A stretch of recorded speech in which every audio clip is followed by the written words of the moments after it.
Specifically, you could still OD or get pinned to the wheel and charbroiled in your driver's seat, or for that matter, blow your own brains out. But the one place where you will not suck your last breath is underwater. Thank you, Jesus. I don't know if this is at all related, but I always had a thing for the ocean. Usually kids will get fixated on naming every make and model of dinosaur or what have you. With me, it was whales and sharks. Even now, I probably think more than the normal about water, floating in it, just the color blue itself, and how for the fish, that blue was the whole deal. Air and noise and people and our all-important hectic nonsense, a minor irritant if even that. I've not seen the real thing, just pictures, and this hypnotizing screensaver of waves rearing up and spilling over on a library computer. So what do I know about ocean? Still yet to stand on its sandy beard and look it in the eye. Still waiting to meet the one big thing I know is not going to swallow me alive. Dead in the heart of Lee County, between the Rulin coal camp and a settlement people call Right Poor, the top of a road between two steep mountains is where our single wide was set.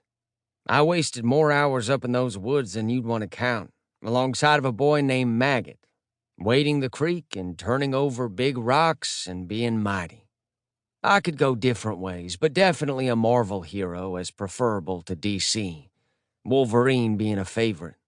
Whereas Maggot tended to choose Storm, which is a girl. Excellent powers and a mutant, but still. Maggot was short for Matt Peggott, related obviously to the screaming lady at my birthday party, his grandmother.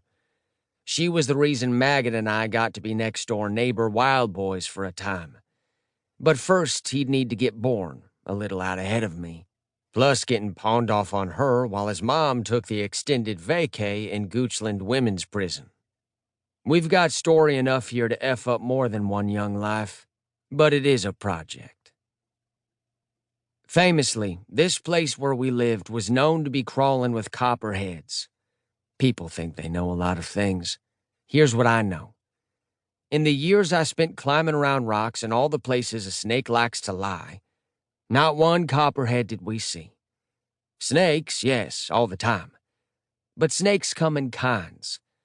For one, a common spotty kind called a water devil that's easily pissed off and will strike fast if you make that mistake. But it's less of a bite than a dog deals out or a bee sting. Whenever a water snake gets you, you yell all the curse words you've got stored up in your little skull closet. Then wipe off the blood, pick up your stick, and go on being an adaptoid, thrashing on the mossy stump of evil. Where if a copperhead gets you, that's the end of whatever you planned on doing that day, and maybe with that part of your hand or foot, period. So it matters a lot what you're looking at. If you care, you'll learn one thing from another. Anybody knows a sheepdog from a beagle, or a Whopper from a Big Mac? Meaning dogs matter and burgers matter, but a snake is a frickin' snake. Our holler was full of copperheads, said the cashiers at the grocery whenever they saw our address on Mom's food stamps envelope. Said the school bus driver day in, day out, snapping the door shut behind me like she's slamming it on their pointy snake faces. People love to believe in danger, as long as it's you in harm's way, and them saying, bless your heart. Years would come and go before I got to the bottom of all the heart blessing, and it was not entirely about snakes. One of Mom's bad choices, which she learned to call them in rehab, and trust me, there were many, was a guy called Copperhead. Supposedly, he had the dark skin and light green eyes of a Melungeon, and red hair that made you look twice. He wore it long and shiny as a penny, said my mother, who clearly had a bad case. A snake tattoo coiled around his right arm where he'd been bit twice, first in church as a kid trying for manhood among his family's snake-handling men, second time later on, far from the sight of God. Mom said he didn't need the tattoo for a reminder.